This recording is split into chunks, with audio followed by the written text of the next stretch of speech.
Hello and good morning. Good morning. This is Kwame Alexander. How are you doing today, Mr. Kwame? I'm great. Hey, I got to start things off. I've been wanting to talk to you for a long time in the way that you have shared a quote with the world that I really has grown so deeply inside of me. You say that dreams are today's answers for tomorrow's questions. And you know, on the outside, I can only interpret that in one way, but I want to know from the source, what are you sharing with us? Wow. Sometimes we come up with these deep things and we have no idea where they came from. Right. All I can think of is that as I was growing up, when I was growing up, my grandmothers, my father used to say these really deep things to me.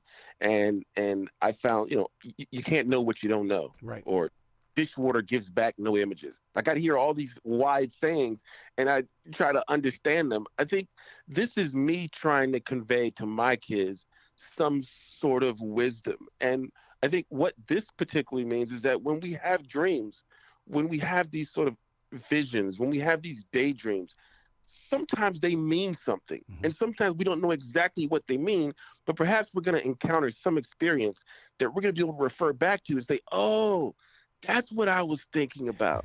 That's what I was sort of foreshadowing.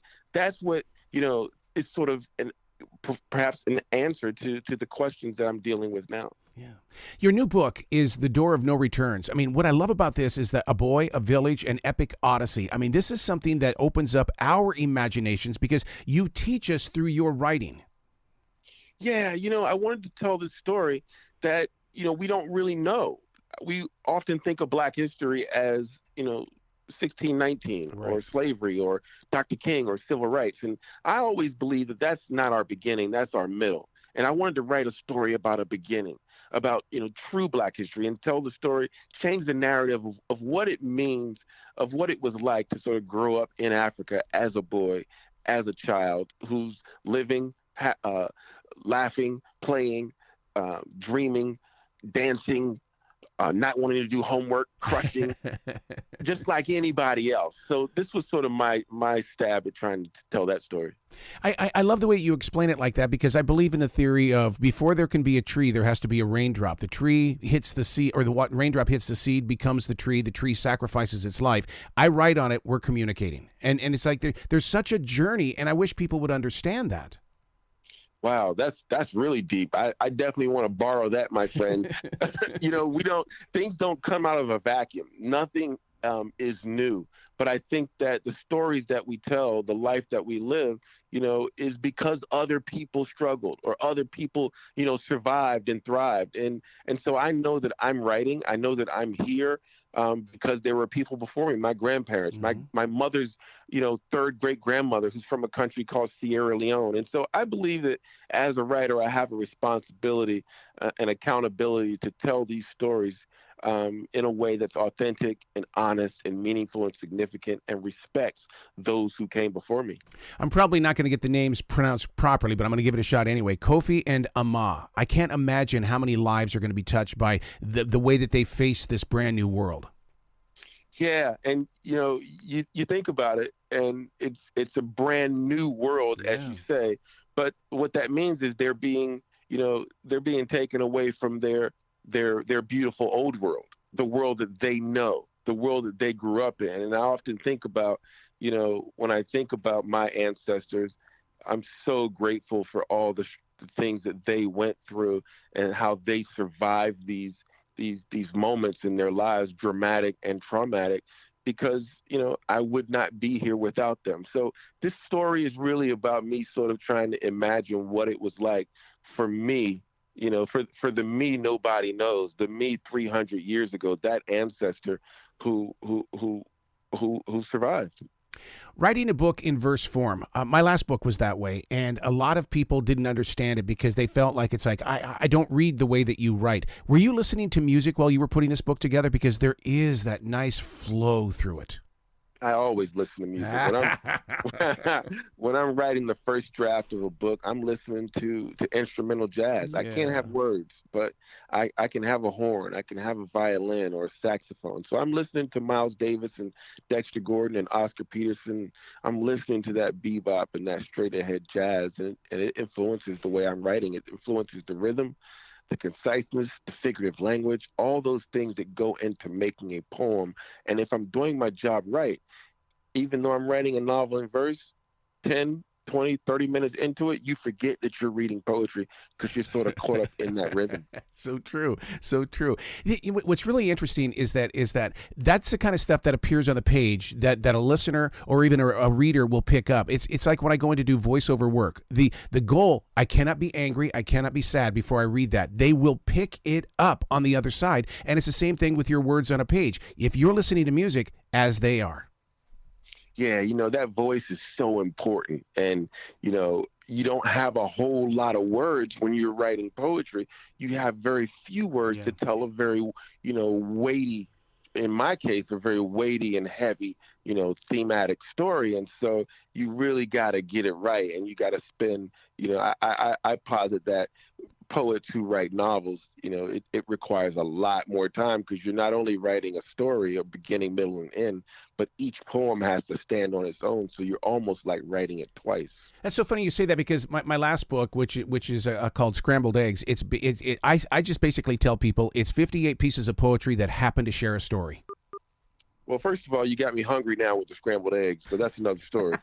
And so I would take it a step further, and I would say that you're writing a novel, mm-hmm. You're writing a story that happens to be using poetry to tell it. Yeah. What is Leap for Ghana? Listeners need to know about this because this is a very important chapter in your life. Yeah, I visited Ghana in 2012 for the first time, and I went to work with a village in the eastern region of Ghana called Kofi. And while I was there, I noticed that there weren't any books in this particular school that I was visiting. And they're deaf, since there weren't any books, there wasn't a library. And I made a vow that I was going to come back to the States and gather some writer activists that I know and start collecting books and raising money. And so we did that. We formed an organization called Leap for Ghana, Literacy, Education, and Arts Project. And we started raising money to build a library. And 6 years later, we opened a library, a health clinic, and the library had about 5,000 books in it. So that's where the organization came out of. Wow. Don't you love that process in life? It's like, the universe gave you this energy to share stories, and you're giving back to those that are reading. Yeah, and when you think about being a storyteller, you have to have stories to tell. How do you have stories to tell? You have to walk through life as a willing participant. You have to live a life that's interesting and that is meaningful in a way that gives you something to talk about. So I like to think that, the work I do as a writer is an extension of this work that I do out in the world, trying to make it a better place. I'm literally trying to change the world one word at a time. The book, The Door of No Return, did it start off as a piece of poetry? Was it a sentence, and all of a sudden you knew in your heart, here we go. I guess I'm going to disappear for about a year or so. Well, first of all, it was 12 years. Wow! I wish it was a year. Oh, my God. Yeah. And secondly, no, it started off with a character. It started off with me thinking, what would it have been like for me if I was a kid, growing up in West Africa 200 years ago? What would that have been like? And so it started off with me trying to answer that question and creating a character who could then do that. Okay, now you're kind of painting a picture for me. Are you a daily writer? Do you journal? Because those are the kind of questions that come up in journals. Well, I don't know if I journal a little bit, and a lot of it is documenting sort of what's going on via social media, but I write every day because it's my job. So, 6 a.m. to 11 a.m. every day, I'm writing. That's my job. I do it 6 days a week, and I love it. Don't you love that in the way that, because when you explain it to the average everyday person that passes you by, they try to understand what you're doing. And it's like, the process is that I have to show up and I have to be dedicated and loyal and persistent. But the thing is, though, is that I can't beat myself up over it because other people have better times with their family and friends. Yeah, writing was a hobby for me for a while, and then it became, a vocation. Fortunately, I was able to make a living from it. But just like with any job, you go to work every day. There are some days where you don't feel like going to work, and you show up. still you do the work. And there are days where you just can't go to work. Maybe you're sick and you take sick leave. So yeah, I got sick leave days. In fact, today is one of those days. I'm talking to you, my friend, but hey, look, I'm on Cape Cod right now. I'm about to go for a walk. I'm not doing any work today, but generally every day it is work. It's a 9 to 5 job. I just happen to do it from 6 to 11, and I love it.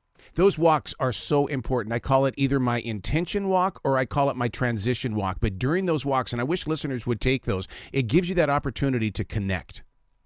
Oh, the intention walk. What was the other one? The other, transition. In other words, it's like this. It's the transition walk to me is going from being inside this studio, having great conversations with people like yourself, and then I have to go out there and do an essential job that I picked up during the COVID lockdown because I wanted to be with people. I was starving for people. I love it. So during COVID, I lived in a place called London, England, and every day I would go walk around one of the parks. I'd walk Hyde Park or Regent's Park. And, to hear you call it an intention walk or a transition walk, that's what it was. I listened to audiobooks. I listened to nature. I watched people. I just thought. I got in touch with me. And that is so crucial. I believe it's meditative and inspirational in its own sense. Absolutely. Kwame, where can listeners find out more about you and give you lots of love and attention? Hey, I welcome the love. I love the attention, and you can find me on social media, on Twitter, on IG, on Facebook, at Kwame Alexander, and the website is KwameAlexander.com, and I just really appreciate you chatting with me today. Oh, you got to come back. The door's always going to be open for you, dude. I love talking with you. You've always got great stories. Thank you. I appreciate it. Looking forward to it. Well, you be brilliant, okay? Thank you as well.